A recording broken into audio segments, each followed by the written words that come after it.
ನಂತರ ರಜಪೂತರು ಸಾಹಸ ಪರಾಕ್ರಮಗಳಿಗೆ ಹೆಸರಾದವರು.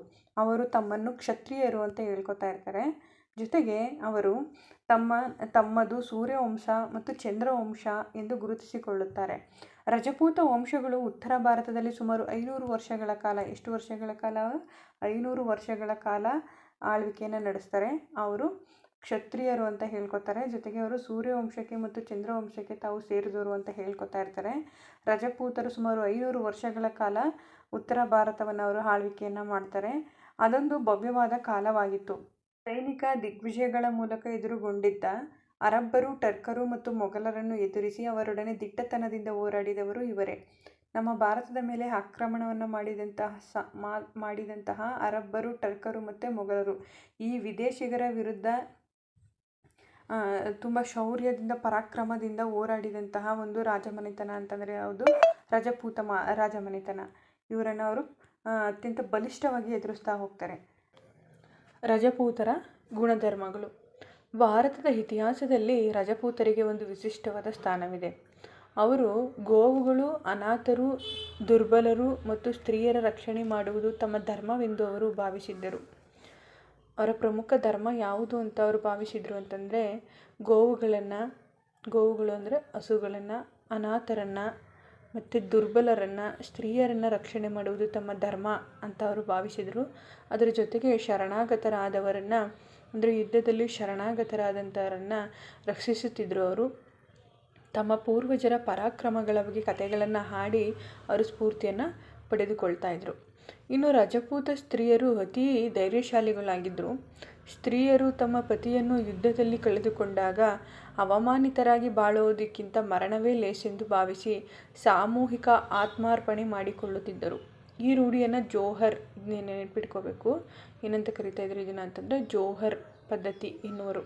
ಅಂದರೆ ರಜಪೂತ ಸ್ತ್ರೀಯರು ಏನು ಮಾಡ್ತಾಯಿದ್ರು ಅಂತಂದರೆ ತಮ್ಮ ಪತಿ ಏನಾದ್ರೂ ಯುದ್ಧ ಮಾಡುವಂತಹ ಸಂದರ್ಭದಲ್ಲಿ ಹಸು ನೀಗಿದರೆ ಅವರು ಆ ಅವಮಾನವನ್ನು ಇಟ್ಕೊಂಡು ಬಾಳೋದಕ್ಕಿಂತ ಮರಣನೇ ಲೇಸೆಂದು ಭಾವಿಸ್ಕೊಂಡು ಸಾಮೂಹಿಕವಾಗಿ ಅಂದರೆ ಯಾರೆಲ್ಲ ಯುದ್ಧದಲ್ಲಿ ಮರಣ ಹೊಂದಿರ್ತಾರಲ್ಲ ಆ ಎಲ್ಲ ಸೈನಿಕರ ಪತ್ನಿಯರು ಸಾಮೂಹಿಕವಾಗಿ ಬೆಂಕಿಯನ್ನು ಹಚ್ಕೊಂಡು ಆತ್ಮಾರ್ಪಣೆ ಮಾಡ್ಕೋತಾ ಇದ್ರು. ಆ ಒಂದು ಪದ್ಧತಿಗೆ ಜೋಹರ್ ಪದ್ಧತಿ ಅಂತ ಕರೀತಾರೆ. ಕಲೆ ಮತ್ತು ವಾಸ್ತುಶಿಲ್ಪ. ರಜಪೂತ ಕಾಲದ ವಾಸ್ತುಶಿಲ್ಪ, ಸಾಹಿತ್ಯ ಮತ್ತು ಕಲೆಗಳು ಅತ್ಯಂತ ಶ್ರೀಮಂತವಾಗಿವೆ. ಅವರ ಕಲಾತ್ಮಕ ದೇವಾಲಯಗಳು, ಸುಂದರ ಅರಮನೆಗಳು ಮತ್ತು ಬಲಿಷ್ಠ ಕೋಟೆಗಳನ್ನು ನಾವು ಇಂದಿಗೂ ಕಾಣಬಹುದಾಗಿದೆ. ಅಂತಹ ಕೆಲವು ವಾಸ್ತುಕೃತಿಗಳು ಇಲ್ಲಿವೆ, ಬನ್ನಿ ನೋಡೋಣ. ಮೊದಲನೇದು ಖಜುರಾಹೋ. ಇದು ಮಧ್ಯಪ್ರದೇಶದಲ್ಲಿದೆ. ಖಜುರಾಹೋ ಎಂಬಲ್ಲಿನ ವಿಶ್ವವಿಖ್ಯಾತ ಖಂಡೋರಾಯ ಮಹಾದೇವ ಮಂದಿರ ಆಯಿತಾ. ಇದು ಖಜುರಾಹೋದಿರೋದು. ಖಜುರಾಹೋ ಮಧ್ಯಪ್ರದೇಶದಲ್ಲಿ ಬರುತ್ತೆ. ಇಲ್ಲಿ 85 ಮಂದಿರಗಳಿದ್ದವು. ಅವುಗಳಲ್ಲಿ ಈಗ 22 ಉಳಿದಿವೆ. ಇಲ್ಲಿದೆ ನೋಡಿ ಆ ದೇವಾಲಯದ ಚಿತ್ರಣ ಇಲ್ಲಿದೆ ನೋಡಿ. ಇದು ಖಜುರಾಹೋ ಮಹಾದೇವ ಮಂದಿರ. ಇದು ಮಧ್ಯಪ್ರದೇಶದಲ್ಲಿ ಬರುತ್ತೆ. ತೋರಿಸ್ತೀನಿ ಇಲ್ಲಿ ಅಂತ ಮ್ಯಾಪಲ್ಲಿ ನೋಡಿ. ಖಜುರಾಹೋ ಇಲ್ಲಿದೆ ನೋಡಿ, ಮಧ್ಯಪ್ರದೇಶ ಇಲ್ಲಿ ಬರುತ್ತೆ ಅದು ಖಜುರಾಹೋ ಆಯಿತಾ. ಎರಡನೆಯ ದೇವಾಲಯ ದಿಲ್ವಾರ. ಇದು ರಾಜಸ್ಥಾನದಲ್ಲಿ ಬರುತ್ತೆ. ಅಬು ಪರ್ವತದ ಮೇಲಿನ ದಿಲ್ವಾರ ಎಂಬಲ್ಲಿನ ಅಮೃತ ಶಿಲಾ ಮಂದಿರದ ಸೂಕ್ಷ್ಮ ಕೆತ್ತನೆಯ ಮೋಹಕ ಕೃತಿಗಳು ಜಗತ್ ಪ್ರಸಿದ್ಧವಾಗಿವೆ. ಇಲ್ಲಿದೆ ನೋಡಿ ಅದ್ರ ಪಿಕ್ಚರು. ಇದು ಅಬು ಪರ್ವತದಲ್ಲಿರುವಂಥದ್ದು. ಅಬು ಪರ್ವತ ರಾಜಸ್ಥಾನದಲ್ಲಿ ಬರುತ್ತೆ. ತೋರಿಸ್ತೀನಿ ನೋಡ್ಕೊಳ್ಳಿ ದೇವಾಲಯ ಎಷ್ಟು ಅದ್ಭುತವಾಗಿದೆ ಅಂತೇಳಿ. ನೋಡಿ ಅಬು ಪರ್ವತ ಇಲ್ಲಿ ಬರುತ್ತೆ ರಾಜಸ್ಥಾನದಲ್ಲಿ. ಇಲ್ಲಿ ಕಾಣಿಸ್ತಿದೆ ನೋಡಿ. ಇಲ್ಲಿ ಆ ದೇವಾಲಯ ಇರೋದನ್ನು ನಾವು ನೋಡ್ಬೋದು. ನೆಕ್ಸ್ಟು ಕೊನಾರ್ಕು ಒಡಿಸ್ಸಾದಲ್ಲಿ ಬರುತ್ತೆ. ಇದಂತೂ ಅತ್ಯಂತ ಪ್ರಸಿದ್ಧವಾದಂತಹ ದೇವಾಲಯ, ಸೂರ್ಯ ದೇವಾಲಯ. ಕೊನಾರ್ಕ್ ಎಂಬಲ್ಲಿನ ಅಪೂರ್ವ ಸೂರ್ಯ ದೇವಸ್ಥಾನ ಸೂರ್ಯದೇವನ ರಥದಂತೆ ಇರುವ ಭಾರತದ ಭವ್ಯ ಹಾಗೂ ಬೃಹತ್ ದೇವಾಲಯಗಳಲ್ಲಿ ಒಂದಾಗಿದೆ. ರಥದ 24 ಗಾಲಿಗಳನ್ನು ಸುಂದರವಾಗಿ ಕೊರೆಯಲಾಗಿದೆ. ಇಲ್ಲಿ ನೋಡಿ, ಇದು ಸೂರ್ಯ ದೇವಾಲಯ ಕೊನಾರ್ಕಲ್ಲಿರೋವಂಥದ್ದು. ಒರಿಸ್ಸಾದಲ್ಲಿ ಬರುತ್ತೆ. ಇಲ್ಲಿ ಕೊನಾರ್ಕ್ ಬೃಹತ್ ಇಲ್ಲಿದೆ ನೋಡಿ. ಕೊನಾರ್ಕ್ ಒಡಿಸ್ಸಾದಲ್ಲಿ ಬರುವಂಥದ್ದು. ಇಲ್ಲಿಯ ಸೂರ್ಯ ದೇವಾಲಯ ಅತ್ಯಂತ ಪ್ರಸಿದ್ಧವಾದದ್ದು. ಭುವನೇಶ್ವರ, ಒಡಿಸ್ಸಾ. ಭುವನೇಶ್ವರ ಎಂಬಲ್ಲಿನ ಲಿಂಗರಾಜ ದೇವಾಲಯ ನೆನ್ಪಿಟ್ಕೊಳ್ಳಿ. ಲಿಂಗರಾಜ ದೇವಾಲಯ 1000 ವರ್ಷಗಳಷ್ಟು ಹಳೆಯದು. ಇದರ ಶಿಖರವು 180 ಅಡಿ ಎತ್ತರವಿದೆ. ಆಯಿತಾ. ಒಡಿಸ್ಸಾದಲ್ಲಿ ಭುವನೇಶ್ವರ ಎಂಬಲ್ಲಿನ ಅಲ್ಲಿ ಒಂದು ಲಿಂಗರಾಜ ದೇವಾಲಯ ಅಂತಿದೆ. ಅದು 180 ಅಡಿ ಎತ್ತರ ಇದೆ ಆ ದೇವಾಲಯ. ತೋರಿಸ್ತೀನಿ ನೋಡಿ. ಭುವನೇಶ್ವರ ಅಲ್ಲೇ ನೋಡಿದ್ರಲ್ಲ ಕೆಳಗಡೆ, ಇಲ್ಲಿ ಕೊನಾರ್ಕ್ ಇದೆಯಲ್ಲ, ಕೊನಾರ್ಕ್ ಕೆಳಗಡೆ ಇದೆ ಭುವನೇಶ್ವರ. ಇದು ಒರಿಸ್ಸಾದಲ್ಲೇ ಬರುವಂಥದ್ದು. ಸೂರ್ಯ ಮಂದಿರ ಎಷ್ಟು ಅದ್ಭುತವಾಗಿದೆ ನೋಡಿ. ಇಲ್ಲಿ ಸೂರ್ಯ ಮಂದಿರ ಕೊನಾರ್ಕು ಒಡಿಸ್ಸಾದಲ್ಲಿದೆ. ಮತ್ತು ಲಿಂಗರಾಜ ದೇವಾಲಯ ಭುವನೇಶ್ವರ, ಆಯಿತಾ. ಇದು ಸಹ ಒಡಿಸ್ಸಾದಲ್ಲಿರುವಂಥದ್ದು. ನೆಕ್ಸ್ಟು ಗ್ವಾಲಿಯರ್, ಇದು ಮಧ್ಯಪ್ರದೇಶದಲ್ಲಿ ಬರುತ್ತೆ. ಬೃಹದಾಕಾರದ ಗ್ವಾಲಿಯರ್ ಕೋಟೆಯನ್ನು, ಇದು ನೆನ್ಪಿಟ್ಕೊಳ್ಳಿ, ವೆರಿ ವೆರಿ ಇಂಪಾರ್ಟೆಂಟು. ಬೃಹದಾಕಾರದ ಗ್ವಾಲಿಯರ್ ಕೋಟೆಯನ್ನು ಭಾರತದ ಕೋಟೆಗಳ ಕೊರಳ ಹಾರದ ಮುತ್ತು ಅಂತ ಕರೀತಾರೆ. ಯಾವ ಒಂದು ಕೋಟೆಯನ್ನು ಭಾರತದ ಕೋಟೆಗಳ ಕೊರಳ ಹಾರದ ಮುತ್ತು ಎಂದು ವರ್ಣಿಸಲಾಗಿದೆ ಅಂತ ಪ್ರಶ್ನೆ ಬಂದರೆ ಗ್ವಾಲಿಯರ್ ಕೋಟೆ. ಗ್ವಾಲಿಯರ್ ಕೋಟೆಯನ್ನು ಭಾರತದ ಕೋಟೆಗಳ ಕೊರಳ ಹಾರದ ಮುತ್ತು ಎಂದು ಕರೆದಿದ್ದಾರೆ. ಇಲ್ಲಿ ರಾಜ ಮಾನ್ಸಿಂಗನು ತನ್ನ ನೆಚ್ಚಿನ ರಾಣಿ, ಯಾರು, ರಾಜ ಮಾನ್ಸಿಂಗು ತನ್ನ ನೆಚ್ಚಿನ ರಾಣಿಗಾಗಿ ಕಟ್ಟಿಸಿದಂತಹ ಒಂದು ಕೋಟೆ ಇದು, ಆಯಿತಾ. ನೆಚ್ಚಿನ ರಾಣಿ ಭೃಗನಯನೆ, ಅವಳ ಹೆಸರು ಬಂದು ಭೃಗನಯನೆಗಾಗಿ ಕಟ್ಟಿಸಿದ 2 ಅಂತಸ್ತಿನ ಅರಮನೆ ಇದೆ ಇಲ್ಲಿ ಈ ಕೋಟೆ ಹತ್ರ. ಹೊರಭಾಗದ ಬಂಡೆಗೋಡೆಗಳಲ್ಲಿ ಕೊರೆಯಲಾದ ಹಲವಾರು ಮೂರ್ತಿಗಳಲ್ಲಿ ಜೈನ ಮತದ ಪ್ರಥಮ ತೀರ್ಥಂಕರನಾದಂತಹ ಋಷಭನಾಥ ಅಥವಾ ಆದಿನಾಥನ ಮೂರ್ತಿ ಭಾರಿ ಎತ್ತರವಾಗಿದೆ, ಆಯಿತಾ. ನೆಕ್ಸ್ಟ್ ಜೈಪುರ, ಇದು ಗ್ವಾಲಿಯರ್ ಮಧ್ಯಪ್ರದೇಶ, ಇಲ್ಲಿದೆ ನೋಡಿ, ಗ್ವಾಲಿಯರ್ ಮಧ್ಯಪ್ರದೇಶ ಇಲ್ಲಿ ಬರುತ್ತೆ ಅದು. ನೆಕ್ಸ್ಟು ಜೈಪುರದ ರಾಜಸ್ಥಾನ. ಜೈಪುರ ಬರೋದು ರಾಜಸ್ಥಾನದಲ್ಲಿ, ನಿಮಗೆಲ್ಲ ಗೊತ್ತಿರೋ ಹಾಗೆ. ಜೈಪುರವನ್ನು ಗುಲಾಬಿ ನಗರ ಅಂತ ಕರೀತಾರೆ. ರಾಜಸ್ಥಾನದ ರಾಜಧಾನಿ ಜೈಪುರ ಎನ್ನುವರು, ಏಕೆಂದರೆ ಇಲ್ಲಿನ ಕಟ್ಟಡಗಳ ಬಣ್ಣ ಗುಲಾಬಿ ಕಲರ್ ಆಗಿರುತ್ತೆ, ಹಾಗಾಗಿ ಅದಕ್ಕೆ ಗುಲಾಬಿ ನಗರ ಅಂತ ಕರೀತಾರೆ. ಇದು ಪ್ರಪಂಚದ ಸುಂದರ ನಗರಗಳಲ್ಲಿ ಒಂದು ಅಂತ ಎಂಬ ಹೊಗಳಿಕೆಗೆ ಇದು ಪಾತ್ರವಾಗಿದೆ. ಇಲ್ಲಿ 5 ಅಂತಸ್ತುಗಳುಳ್ಳ ಹವಾ ಮಹಲ್ ಜೈಪುರದ ಒಂದು ಆಕರ್ಷಣಾ ಕಟ್ಟಡ ಇದಾಗಿದೆ. ಹವಾ ಮಹಲ್ ಅನ್ನೋದು ಇಲ್ಲಿ ಬರುತ್ತೆ. ಇಲ್ಲಿ ರಾಜಸ್ಥಾನ ಅಲ್ವಾ, ಇಲ್ಲಿ ಬರುತ್ತೆ ಜೈಪುರ. ಗ್ವಾಲಿಯರ್ ಕೋಟೆ ಎಷ್ಟು ಅದ್ಭುತವಾಗಿದೆ. ಮತ್ತು ಹವಾ ಮಹಲ್ ಜೈಪುರ. ಉದಯಪುರ, ಅದು ರಾಜಸ್ಥಾನದಲ್ಲಿದೆ. ಭಾರತದ ರಮಣೀಯ ನಗರವಾದ ಉದಯಪುರದಲ್ಲಿನ ಅರಮನೆ ರಾಜಸ್ಥಾನದಲ್ಲಿ ಅತ್ಯಂತ ದೊಡ್ಡದು. ಇಲ್ಲಿದೆ ನೋಡಿ, ಈ ಒಂದು ಅರಮನೆ ರಾಜಸ್ಥಾನದಲ್ಲಿ ಅತ್ಯಂತ ದೊಡ್ಡದಾದ ಒಂದು ಕಟ್ಟಡ ಇದಾಗಿದೆ.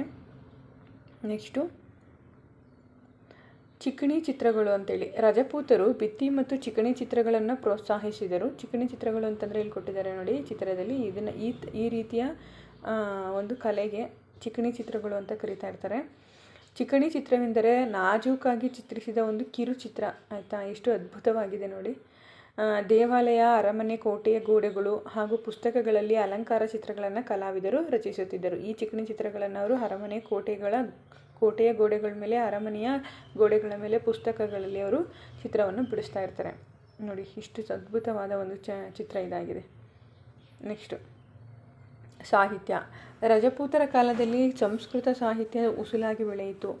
ಗುಜರಾತಿ, ಅವರು ಯಾವ್ಯಾವ ಭಾಷೆಗೆ ಪ್ರೋತ್ಸಾಹ ನೀಡ್ತಾರೆ? ಗುಜರಾತಿ, ಹಿಂದಿ, ರಾಜಸ್ಥಾನಿ ಭಾಷೆಗಳು ಅಭಿವೃದ್ಧಿ ಹೊಂದಿದವು. ಚಾಂದ್ ಬರ್ದಾಯಿ ನೆನ್ಪಿಟ್ಕೊಳ್ಳಿ, ವೆರಿ ಇಂಪಾರ್ಟೆಂಟು. ಚಾಂದ್ ಬರ್ದಾಯಿ ಒಂದು ಬುಕ್ಕನ್ನು ಬರಿತಾ ಹೋಗ್ತಾನೆ, ಪೃಥ್ವಿರಾಜ ರಾಸೋ ಅಂತೇಳಿ. ಪೃಥ್ವಿರಾಜ ರಾಸೋ ಬರೆದಿದ್ದು ಚಾಂದ್ ಬರ್ದಾಯಿ, ಆಯಿತಾ. ಈ ಕಾಲದ ಪ್ರಸಿದ್ಧ, ಇದು ಒಂದು ಹಿಂದಿ ಕೃತಿಯಾಗಿದೆ, ಆಯಿತಾ.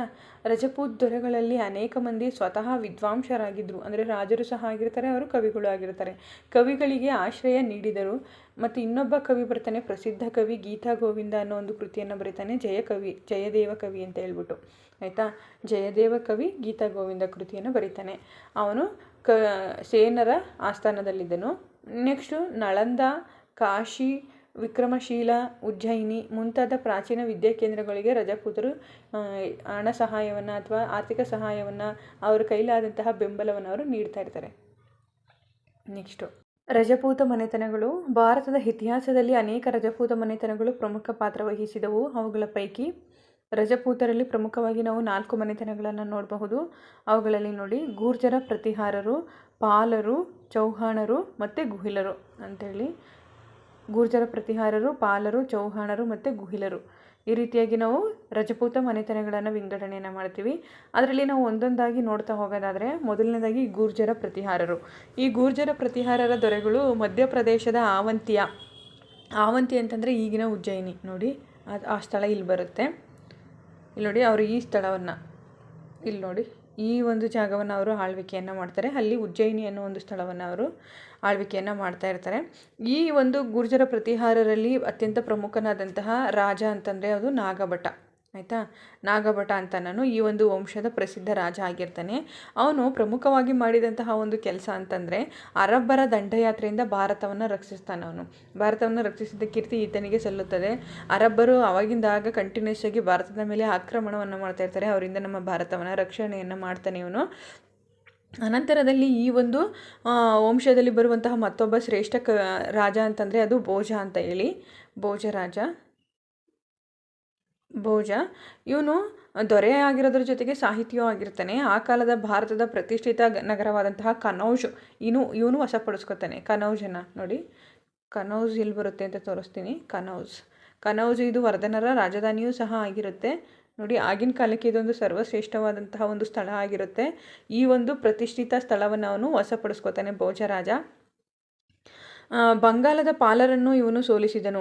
ಇಲ್ಲಿ ಬಂಗಾಲದಲ್ಲಿ ಆಗ ಪಾಲರು ಆಳ್ವಿಕೆ ಮಾಡ್ತಾ ಇರ್ತಾರೆ. ಬಂಗಾಲದ ಪಾಲರನ್ನು ಇಲ್ಲಿದ್ದಾರೆ ನೋಡಿ, ಪಾಲರು. ಆಯಿತಾ, ಈ ಪಾಲರನ್ನು ಅವನು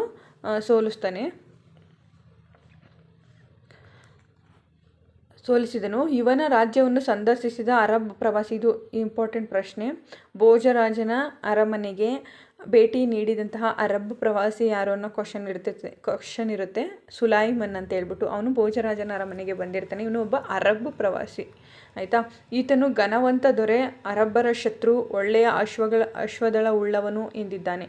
ಅಂದರೆ ಅರಬ್ ಪ್ರವಾಸಿ ಸುಲೈಮಾನು ಭೋಜರಾಜನನ್ನು ಈ ರೀತಿಯಾಗಿ ಅವನನ್ನು ಹೊಗಳಿದ್ದಾನೆ. ಏನಂತ? ಘನವಂತ ದೊರೆ, ಈತನೊಬ್ಬ ಘನವಂತ ದೊರೆ, ಅರಬ್ಬರ ಶತ್ರು, ಒಳ್ಳೆಯ ಅಶ್ವದಳ ಉಳ್ಳವನು ಎಂದಿದ್ದಾನೆ. ಇನ್ನು ಪಾಲರ್ ಬಗ್ಗೆ ನೋಡ್ತಾ ಹೋಗೋದಾದರೆ ನೋಡಿ, ಪಾಲರು ಎಲ್ಲಿ ಬರ್ತಾರೆ ಅಂತ ಇಲ್ಲಿ ನೋಡಿ, ಪಾಲರು ಈ ಜಾಗವನ್ನು ಅವರು ಬಂಗಾಲ ಅನ್ನೋ ಒಂದು ಜಾಗವನ್ನು ಆಳ್ವಿಕೆಯನ್ನು ಮಾಡ್ತಾ ಇರ್ತಾರೆ. ಪಾಲರು ಸುಮಾರು 4 ಶತಮಾನಗಳ ಕಾಲ ಆಳಿದರು. ಧರ್ಮಪಾಲನು ವಂಶದ ಶ್ರೇಷ್ಠ ದೊರೆ. ಆಯಿತಾ, ಪಾಲರಲ್ಲಿ ಅತ್ಯಂತ ಶ್ರೇಷ್ಠ ದೊರೆ ಅಂತಂದರೆ ಧರ್ಮಪಾಲ ಅಂತನೂ. ಇವನ ಕಾಲದಲ್ಲಿ ಪಾಲ ರಾಜ್ಯವು ಉತ್ತರ ಭಾರತದ ಗಣ್ಯ ರಾಜ್ಯಗಳಲ್ಲಿ ಒಂದಾಗಿತ್ತು. ಪ್ರಸಿದ್ಧ ನಗರ ಕನೌಜನ್ನು ಇವನು ಸಹ ವಶಪಡಿಸ್ಕೊತಾನೆ. ಆವಾಗಲೇ ನಾನು ತೋರಿಸಿದ್ನಲ್ಲ ಕನೌಜ, ಅದನ್ನು ಇವನು ಸಹ ಗೆದ್ದಿರ್ತಾನೆ. ಈತನ ವಿಶೇಷ ಸಾಧನೆಯಾಗಿದೆ. ಕರ್ನಾಟಕ ಮೂಲದ ವಿಜಯಸೇನನೆಂಬ ದೊರೆ ಪಾಲರ ಆಡಳಿತವನ್ನು ಕೊನೆಗಾಣಿಸಿ ಸೇನಾ ವಂಶದ ಆಳ್ವಿಕೆಯನ್ನು ಆರಂಭಿಸ್ತಾನೆ. ಇನ್ನು ಪಾಲರು ಬೌದ್ಧ ಮತದ ಅನುಯಾಯಿಗಳಾಗಿರ್ತಾರೆ. ಹಿಂದೂ ಧರ್ಮಕ್ಕೆ ಪ್ರೋತ್ಸಾಹ ನೀಡಿದರು. ವಿದ್ಯಾಪ್ರಸಾರ ಕಾರ್ಯದಲ್ಲಿ ವಿಶೇಷವಾದ ಆಸಕ್ತಿಯನ್ನು ತೋರಿಸಿದರು. ಉದ್ದಂಡಪುರ ಅಂತೇಳಿ ವಿಕ್ರಮಶೀಲ ವಿದ್ಯಾಕೇಂದ್ರಗಳು ಇವರ ಕಾಲದಲ್ಲಿ ಸ್ಥಾಪಿತವಾದವು. ಇದನ್ನು ನೆನ್ಪಿಟ್ಕೊಳ್ಳಿ. ದಂಡಪುರ ಮತ್ತು ವಿಕ್ರಮಶೀಲ ಅನ್ನೋ ವಿದ್ಯಾಕೇಂದ್ರಗಳು ಯಾರ ಕಾಲದಲ್ಲಿ ಸ್ಥಾಪನೆಗೊಂಡವನ್ನ ಕ್ವಶನ್ ಬರ್ಬೋದು, ಪಾಲರ ಕಾಲದಲ್ಲಿ. ಆಯಿತಾ, ಇನ್ನು ಚೌಹಾಣರಲ್ಲಿ 3ನೇ ಪೃಥ್ವಿ, ಇದು ವೆರಿ ಇಂಪಾರ್ಟೆಂಟು. ಚೌಹಾಣರಲ್ಲೇ ಅತ್ಯಂತ ಸರ್ವಶ್ರೇಷ್ಠ ದೊರೆ ಅಂತಂದರೆ 3ನೇ ಪೃಥ್ವಿರಾಜ ಚೌಹಾಣ. ಆಯಿತಾ, ಇವನು ಪ್ರಸಿದ್ಧ ದೊರೆ. ಇವನು ದೆಹಲಿಯನ್ನು ಅಥವಾ ದಿಲ್ಲಿಯನ್ನು ತನ್ನ ರಾಜಧಾನಿಯನ್ನಾಗಿ ಮಾಡ್ಕೊಂಡಿರ್ತಾನೆ. ಇಲ್ಲಿ ನೋಡಿ, ದಿಲ್ಲಿ ಈ ಸ್ಥಳವನ್ನು ಅವನು 3ನೇ ಪೃಥ್ವಿರಾಜ್ ಚೌಹಾಣ್ ತನ್ನ ರಾಜಧಾನಿಯನ್ನಾಗಿ ಮಾಡಿಕೊಂಡು ಆಳ್ವಿಕೆಯನ್ನು ನಡೆಸ್ತಾನೆ. ಇವನು ಚೌಹಾಣ ಅನ್ನೋ ಒಂದು ಮನೆತನದ ಪ್ರಸಿದ್ಧ ಅರಸು ಆಗಿರ್ತಾನೆ. ನೋಡಿ, ಪೃಥ್ವಿರಾಜನು ಮಹಮ್ಮದ್ ಘೋರಿಯ ಆಕ್ರಮಣಗಳನ್ನು ವಿರೋಧಿಸಿದನು. ಅನೇಕ ರಜಪೂತ ಅರಸರನ್ನು ಒಗ್ಗೂಡಿಸಿದನು. ಆದರೆ ಕನೌಜಾದ ರಾಜನಾದಂತಹ ಜಯಚಂದ್ರನು ಇವನೊಂದಿಗೆ ಸೇರೋದಿಲ್ಲ. ಪೃಥ್ವಿರಾಜನು ಮಹಮ್ಮದ್ ಘೋರಿಯನ್ನು ಪೃಥ್ವಿರಾಜನು 1ನೇ ತರೈನ್ ಕದನದಲ್ಲಿ ಸೋಲಿಸಿ ಅವನಿಗೆ ಕ್ಷಮಾದಾನವನ್ನು ನೀಡ್ತಾನೆ.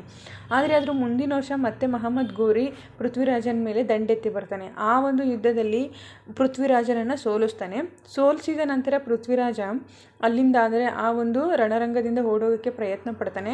2ನೇ ತರೈನ್ ಕದನ ಅದು. ಓಡೋಗೋಕ್ಕೆ ಪ್ರಯತ್ನ ಪಡ್ತಾನೆ, ಆದರೆ ಅವನು ಶತ್ರುಗಳ ಕೈಗೆ ಸಿಗ್ತಾನೆ. ಮತ್ತು ಮಹಮ್ಮದ್ ಘೋರಿ ಪೃಥ್ವಿರಾಜನನ್ನು ಕೊಲ್ಲಿಸಿದ ನಂತರ ದೆಹಲಿಯು ಮಹಮ್ಮದ್ ಘೋರಿಯ ವಶವಾಯಿತು. ಇಲ್ಲಿಂದ ದಿಲ್ಲಿ ಸುಲ್ತಾನರು ಅನ್ನೋ ಒಂದು ಸಾಮ್ರಾಜ್ಯ ಆಳ್ವಿಕೆ ಮಾಡೋದಕ್ಕೆ ಪ್ರಾರಂಭ ಆಗುತ್ತೆ. ನಂತರ ಪೃಥ್ವಿರಾಜ ಶೌರ್ಯ ಮತ್ತು ಧೀರತನಕ್ಕೆ ಹೆಸರಾಗಿದ್ದನು. ಇವನ ಈ ಒಂದು ಮಾಹಿತಿಯನ್ನು ನೀಡುವಂತಹ ಒಂದು ಅಂತಂದರೆ ಅದು ಪೃಥ್ವಿರಾಜ ರಾಸು ಅಂತ ಹೇಳಿ. ಇದನ್ನು ಬರೆದಿರೋರು ಚಾಂದ್ ಬರ್ಧಾಯಿ ಅಂತ ಹೇಳಿ ಎಂಬ ಕವಿ ಈತನ ಪರಾಕ್ರಮವನ್ನು ಈ ಒಂದು ಬುಕ್ಕಿನಲ್ಲಿ ವರ್ಣನೆಯನ್ನು ಮಾಡಿದ್ದಾನೆ. ಇನ್ನು ಗುಹಿಲರು, ರಜಪೂತರಲ್ಲೇ ಗುಹಿಲರು ಅಥವಾ ಗುಹಿಲೋಟರು ಅಂತಲೂ ಕರೀತಾರೆ ಇವ್ರನ್ನ.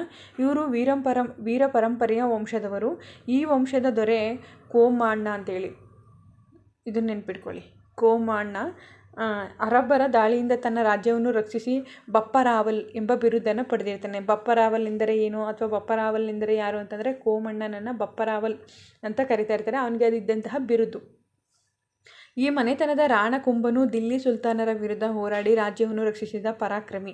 ಆಯಿತಾ. ಇನ್ನೊಬ್ಬ ಪ್ರಸಿದ್ಧ ರಾಜ ಅಂತಂದರೆ ರಾಣ ಕುಂಭ ಅಂತೇಳಿ. ಇವನು ಯಾರಿಂದ ಅಂತಂದರೆ ದೆಹಲಿ ಸುಲ್ತಾನರಿಂದ ತನ್ನ ರಾಜ್ಯವನ್ನು ರಕ್ಷಣೆಯನ್ನು ಮಾಡ್ಕೊಂಡಿರ್ತಾನೆ. ರಾಜ್ಯದ ಭದ್ರತೆಗಾಗಿ ಇವನು 32 ಕೋಟೆಗಳನ್ನು ಕಟ್ಟಿಸ್ತಾನೆ.